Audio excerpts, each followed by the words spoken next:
दोषों में भी गुण ढूंढ निकालिए। संसार की प्रत्येक वस्तु गुण दोषमय है। ना तो कोई ऐसा पदार्थ है जिसमें किसी प्रकार का दोष ना हो, और ना कोई ऐसी चीज है जिसमें केवल दोष ही दोष भरे हों। मनुष्य के भीतर स्वयं दैवी और आसुरी दोनों प्रकार की वृत्तियां काम करती हैं। परिस्थिति के अनुसार उसमें से कभी कोई दबती है तो कभी कोई उभरती है, जिससे एक मनुष्य जो एक समय में बुरा प्रतीत होता था, दूसरे समय में उसी से अच्छा लगने लगता है। हर वस्तु के बुरे और भले दोनों ही पहलू हैं। हम अपनी दृष्टि के अनुसार देखते और अनुभव करते हैं।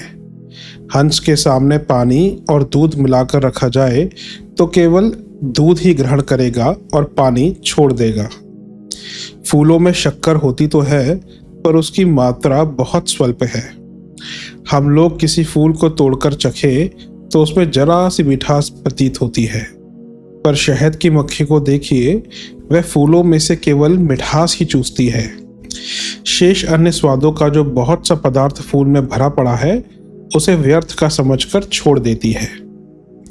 स्वाति की बूंद एक ही प्रकार की होती है, पर उससे अलग अलग प्रकार के लाभ उठाए जाते हैं। सांप के मुंह में जाकर स्वाति बूंद हलाहल विष बन जाती है। सीप के मुख में पड़ने से मूल्यवान मोती बनती है। बांस के छेदों में जाने से वंश लोचन उपजता है, और पपीहे के मुख में जाने से उसकी प्यास लुप्त होती है। वस्तु एक ही थी, पर अलग अलग जीवों ने उसका उपयोग अपने अपने ढंग से किया और उसका लाभ भी अलग अलग उठाया। एक वैद्य पारद को लेकर बहुमूल्य रसायन बनाता है, जिससे अनेक व्यक्ति स्वास्थ्य लाभ करते हैं। दूसरी ओर उसी पारद को खाद कर दूसरा आदमी प्राणघात कर लेता है। चाकू से एक विद्यार्थी कलम बनाता है, कागज काटता है, दूसरा नासमझ बालक उससे अपनी उंगली काट लेता है। बिजली से एक व्यक्ति बत्ती जलाने, पंखा चलाने और रेडियो बजाने का काम लेता है, दूसरा उसी का गलत उपयोग करके अपने लिए संकट उत्पन्न करता है। सड़े गले कूड़े करकट से जब खाद रूप में सोना कमाया जा सकता है, तो कोई कारण नहीं कि घटिया स्वभाव के आदमियों से भी यदि हम बुद्धिमत्तापूर्ण व्यवहार करें तो उनसे सज्जनता की प्रतिक्रिया प्राप्त ना हो। जब सांप, रीछ और बंदर जैसे अनुपयोगी जानवरों को सिखा पढ़ाकर लोग उनसे तमाशा करते और धन कमाते हैं, तो कोई कारण नहीं कि हम बुरे, ओछे और मूर्ख समझे जाने वाले लोगों को अपने लिए हानिकारक सिद्ध होने की अपेक्षा उन्हें उपयोगी, लाभदायक ना बना सके। आवश्यकता केवल इस बात की है कि हमारा निज का दृष्टिकोण और स्वभाव सही हो। यदि वही गलत है, यदि हम अपनी निज की दुर्बलताओं के प्रभाव में बहते हैं और छोटे छोटे कारणों को बहुत बड़ा रूप देकर कुछ का कुछ समझने लगने की भूल करते हैं, सामने वाले में केवल दोष ही दोष ढूंढते हैं, तो वही मिलेगा जो हमने ढूंढा था। दोष विहीन कोई वस्तु नहीं। यदि हम दोष ढूंढने की आदत से ग्रसित हो रहे हैं और किसी के प्रति दुर्भावपूर्ण भावना बनाए हुए हैं, तो उसके जितने दोष हैं वे सब बहुत ही बड़े चढ़े दिखाई देंगे और वह व्यक्ति दोषों के पर्वत जैसा दिखेगा। यदि इसके विपरीत हमारा दृष्टिकोण उसी व्यक्ति के प्रति आत्मीयतापूर्ण रहा होता, उसकी सज्जनता पर विश्वास करते, तो उसमें अनेक गुण ऐसे दिखाई देते जिससे उसे सज्जन एवं सत्पुरुष कहने की ही जी चाहता। भूल हर किसी से होती है। दुर्गुण और दुर्बलताओं से रहित भी कोई नहीं है, पर जिन्हें हम प्यार करते हैं उनकी भूलों पर ध्यान नहीं देते या उन्हें बहुत छोटा मानते हैं। यदि कोई बड़ी भूल भी होती है तो उसे हंसकर सहन कर लेते हैं और उदारतापूर्वक क्षमा कर देते हैं। यह अपनी भावनाओं का ही खेल है कि अपने पराये की बुराई या भलाई बहुत छोटी हो जाती है या अनेक गुनी बड़ी चढ़ी दिखती है। लोगों की बुराई भलाई इतना महत्व नहीं रखती जितनी हमारी दृष्टि। दृष्टि में दोष उत्पन्न हो जाए तो हर चीज अटपटी दिखाई देगी। रंगीन कांच का चश्मा पहन लिया जाए तो हर चीज उसी रंग की दिखाई देगी। पीलिया रोग वाले का चेहरा खून एवं मल मूत्र ही पीला नहीं होता, वरन सभी चीजें उसे पीली दिखाई देने लगती हैं। कई व्यक्ति हर घड़ी किसी न किसी की निंदा करते और सुने जाते हैं। दूसरों के दोषों का वर्णन करने में उन्हें बड़ा मजा आता है। ऐसे लोग बहुधा अपने आप को आलोचक या सुधारक कहते हैं, पर वस्तुतः बात दूसरी ही होती है। उनके मन में दूसरों के प्रति घृणा और द्वेष के भाव भरे होते हैं। वे ही दूसरों की निंदा के रूप में बाहर निकालते रहते हैं।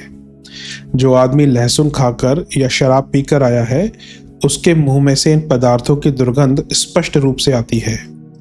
इसी प्रकार दुर्भावना युक्त ओछे आदमियों के मुख में से निंदा, बुराई, दोष दर्शन, छिंद्रान्वेषण की धारा ही प्रभावित होती रहेगी।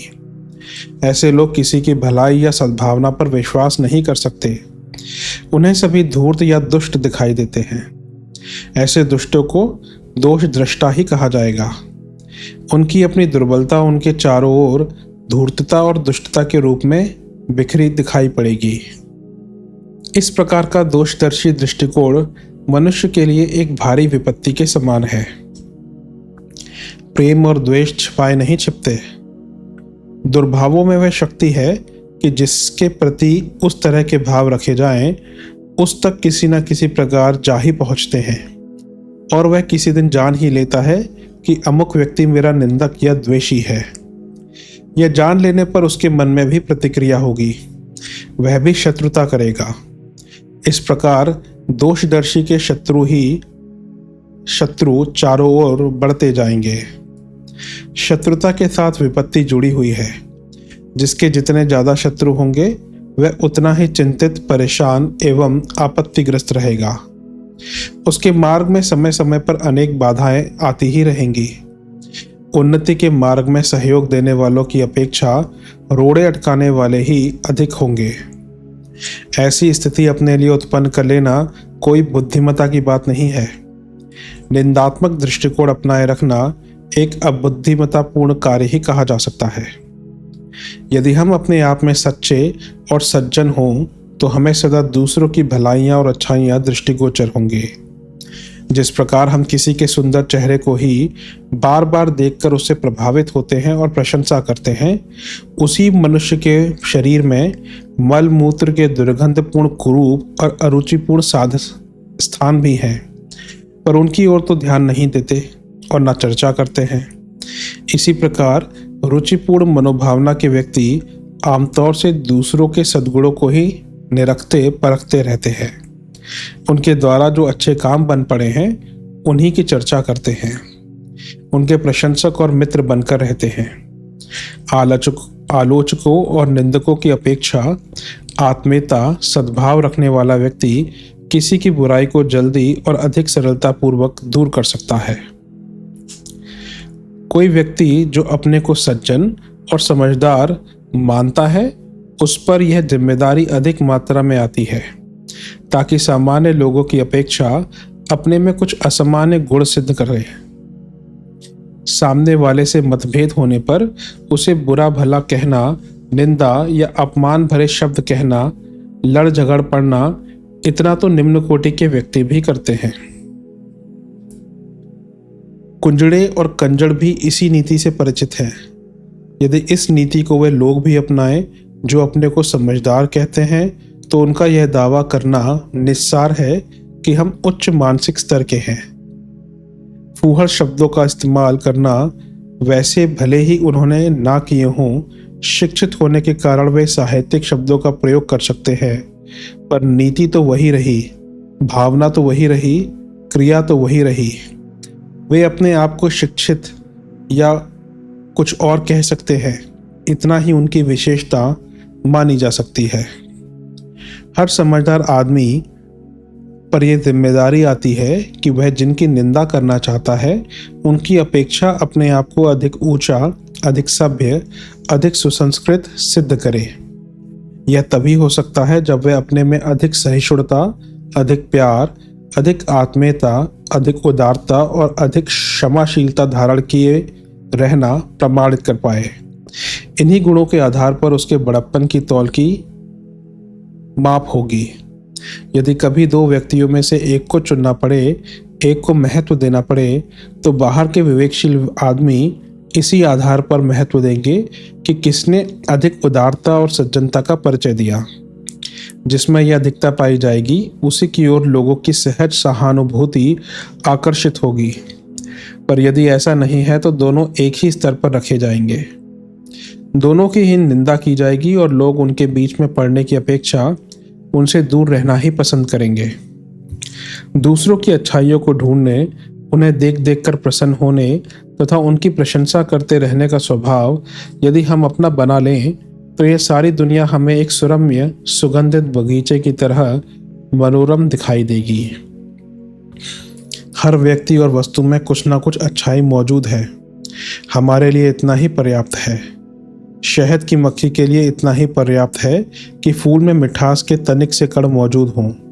बस जब एक नन्ही सी विद्या और बुद्धि से हीन मक्खी इतना कर सकती है कि फूल में से अपने काम की जरा सी चीज को निकालने मात्र का ध्यान रखे और अपना छत्ता मीठे शहद से भर ले, तो क्या हम ऐसा नहीं कर सकते कि लोगों के अंदर उपस्थित अच्छाइयों की ही तलाश करें, भले ही वे थोड़ी सी मात्रा में क्यों ना हो।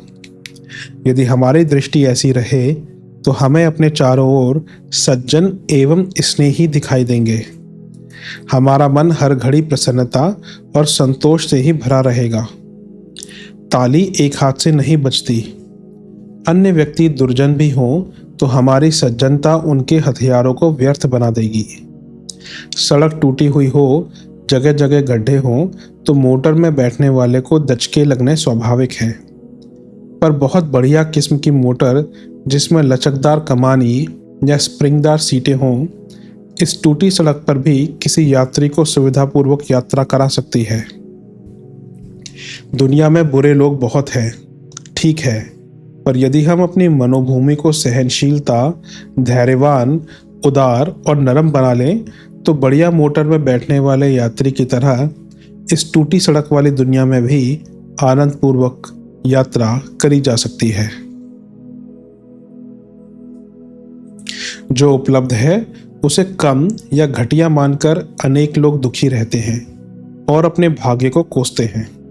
कई बार ऐसा भी होता है कि अधिक ऊंची किस्म के सुख साधन सामग्री प्राप्त करने के लिए उतावले होकर अनुचित रीति से भी उन्हें प्राप्त करने का प्रयत्न करते हैं और अन्याय तथा अत्याचार करने में भी नहीं चूकते। यह मार्ग समाज में अशांति और अपने लिए दुष्परिणाम उत्पन्न करने वाला ही है।